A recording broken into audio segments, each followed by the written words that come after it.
नमस्कार दोस्तों। सर्वप्रथम छठ की आप सभी को हार्दिक बधाइयाँ। छठी मैया सबकी मनोकामनाएं पूर्ण करे।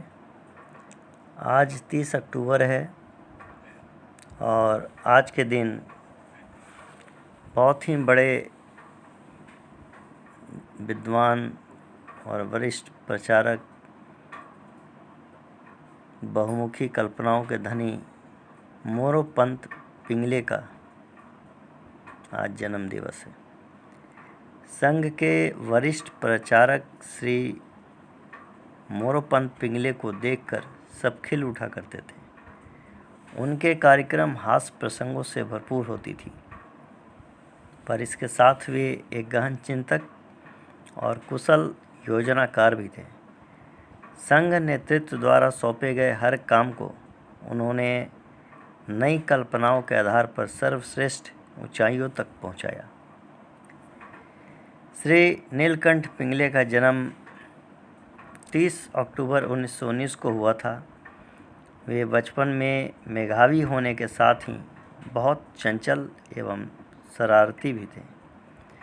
1930 में वे स्वयंसेवक तथा 1941 में नागपुर के मॉरिस कॉलेज से बीए कर प्रचारक बने।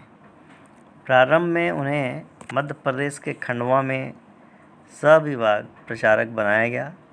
इसके बाद वे मध्य भारत के प्रांत प्रचारक तथा फिर महाराष्ट्र के सह प्रांत प्रचारक बने। क्रमशः पश्चिम क्षेत्र प्रचारक इस तरह से चलता रहा। शारीरिक प्रमुख, बौद्धिक प्रमुख, प्रचारक प्रमुख तथा सह कार्यवाहक के बाद वे केंद्रीय कार्यकारिणी के सदस्य भी रहे। मोरोपंत जी को समय समय पर दिए गए विविध प्रवृत्ति के कामों के कारण अधिक याद किया जाता है। छत्रपति शिवाजी की 300वीं पुण्यतिथि पर रायगढ़ में भव्य कार्यक्रम, पूज्य डॉक्टर हेडगेवार की समाधि का निर्माण तथा उनके पैतृक गांव कुंदकुर्ती जो आंध्र प्रदेश में है, में उनके कुल देवता के मंदिर की प्रतिष्ठापना बाबा साहब आप्टे स्मारक समिति के अंतर्गत विस्मृत इतिहास की खोज, वैदिक गणित तथा संस्कृत का प्रचार प्रसार आदि उल्लेखनीय है। आपातकाल में भूमिगत रहकर तानाशाही के विरुद्ध आंदोलन में चलाने में मोरोपंत की बहुत बड़ी भूमिका थी। 1981 में मीनाक्षीपुरम कांड के बाद संघ ने हिंदू जागरण की जो अनेक स्तरीय योजना बनाई, उसके मुख्य कल्पक और योजनाकार वही थे। इसके अंतर्गत सांस्कृतिक रक्षा निधि का संग्रह तथा एकात्मकता रथ यात्राओं का सफल आयोजन हुआ। विश्व हिंदू परिषद के मार्गदर्शक होने के नाते उन्होंने श्री राम जन्मभूमि आंदोलन को हिंदू जागरण का मंत्र बना दिया। श्री राम जानकी रथ यात्रा, ताला खुलना, श्री राम शिला पूजन, शिलान्यास, श्री राम ज्योति, पादुका पूजन आदि कार्यक्रमों में देश में धूम मचा दी।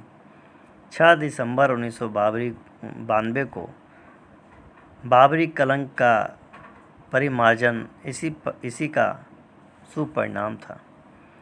गोवंश रक्षा के क्षेत्र में भी उनकी सोच बिल्कुल अनूठी थी। उनका मत था कि गाय की रक्षा किसान के घर में ही हो सकती है, गौशाला या पिंजरा पोल में नहीं। गोबर एवं गोमूत्र भी गोदुग्ध जैसा ही उपयोगी पदार्थ है। यदि किसी किसान को इसका मूल्य मिलने लगे तो फिर कोई गोवंश को नहीं बेचेगा।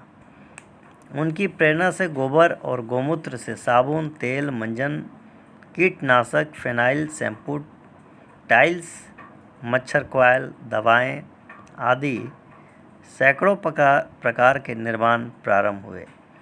ये मानव, पशु और खेती के लिए बहु उपयोगी हैं। अब तो गोबर और गौमूत्र से लगातार 24 घंटे जलने वाले बल्ब का भी सफल प्रयोग हो चुका है।